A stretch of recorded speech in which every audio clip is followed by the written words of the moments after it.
السلام عليكم ورحمة الله تعالى وبركاته. اليوم في درس جديد. فاليوم غنشوفوا عبارة جد مستعملة في اللغة الإسبانية، وهي إذا أردنا أن نقول يهمني me importa. في مثال مثلا أريد أن أقول يهمني الذهاب إلى إسبانيا. Me importa ir a España. أو في جملة أخرى مثلا تهمني كثيرا عائلتي. Me importa mucho mi familia. إذن نصرفها الفعل هذا باش نعرفو نقولوها في جميع الضمائر. مثلا يهمني، يهمك، يهمه، يهمنا. فالفعل هذا فحالو فحال الفعل اللي سبقنا شناه يعجبني. me gusta، te gusta، le gusta. الفعل هذا فحالو مثله. إذن يهمني me importa، يهمك te importa، يهمه أو يهمها le importa. تهمنا نحن nos importa. تهمكم أنتم os importa. يهمهم هي les importa. إذا نستعمل جميع الضمائر في هذه العبارة دي في عدة جمل. مثلا يهمني سماع الموسيقى، إذن هي me importa escuchar música. علاش ما صرفناش الفعل اسكوتشار؟ القاعدة العامة دائما كنقولوها في أي فيديو، الفعل الثاني ما كيتصرفش مادام امبورطا الأولية مصرفة مي امبورطا أنا، الفعل الثاني كيبقى كما هو ار ديالو ولا ايري ولا بايري. مي امبورطا اسكوتشار موسيقى. مثال آخر غنبغي نقول مثلا سؤال: هل يهمك انتظار قليلا؟ يا ¿te importa esperar un momento أو لا un poquito؟ مثال آخر مثلا غنبغي نقول خوان تهمه الدراسة. خوان le importa estudiar. نمشيو نحن مثلا نبغي نقول تهمنا صداقتك. nos importa tu amistad.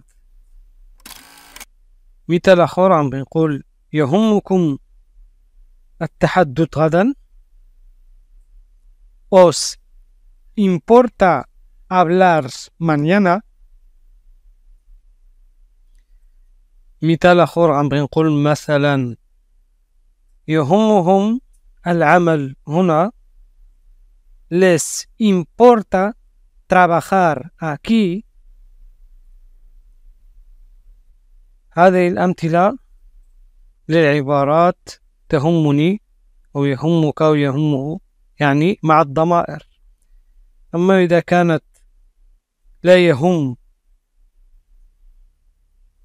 بوحدة فغتكون no importa. مثلا no importa está bien، يعني لا بأس، لا مشكلة مثلا. أيضا يمكن استخدام هذه العبارة مع النفي.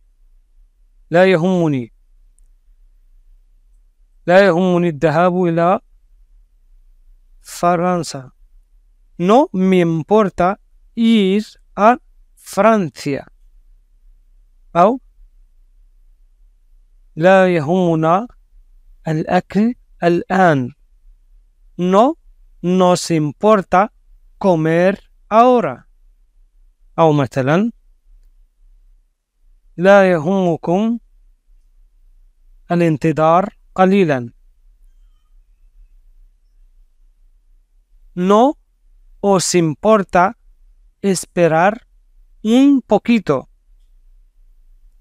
أو مثلا لا يهمه العمل ساعات إضافية. لا يهمه no le importa العمل trabajar ساعات إضافية هي horas extra. No le importa trabajar horas extra.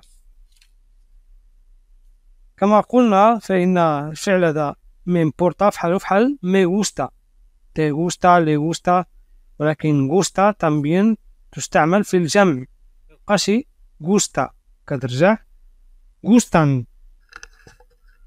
إذن حتى importa فيها الجمع، ملي كنكون كنتحدثو على الجمع كترجع me importan.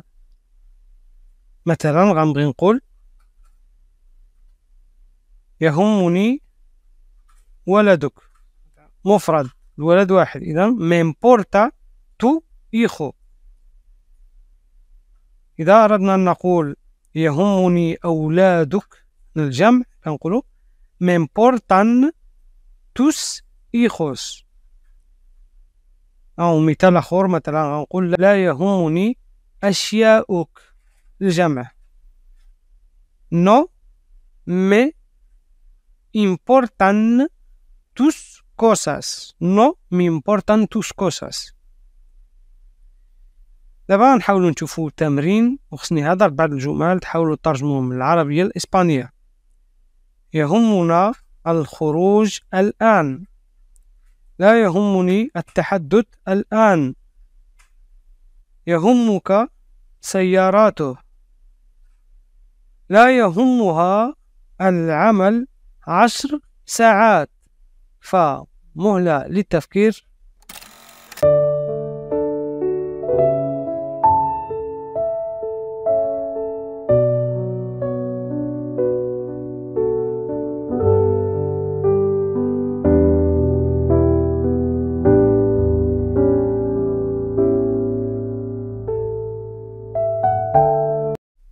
يهمنا هي nos importa.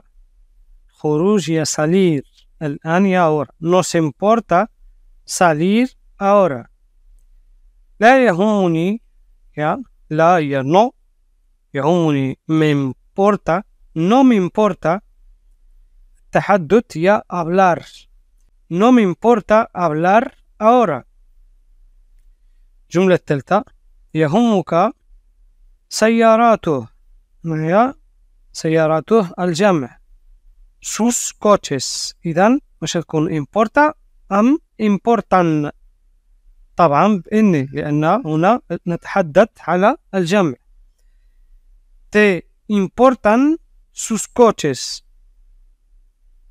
الجملة الأخيرة لا يهمها لا هي no. يهمها هي le importa.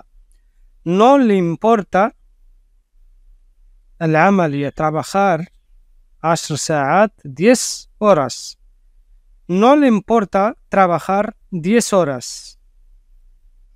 هذا هو كل شيء هذا اليوم. فلمن أراد كتابة المزيد من الجمل فيحاول يكتب لنا في كومنتاريوس، وإحنا إن شاء الله نحاولوا نصحوا جميع هذه الجمل.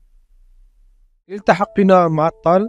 أسفل الفيديو يوجد رابط في جميع الدروس مرتبة، فضروري ما يتصل الرابط ويبدأ بالدروس الأولى. في فيديو آخر إن شاء الله. لا تنسونا بالضغط على لايك والسبسكرايب ليصلكم أي فيديو جديد.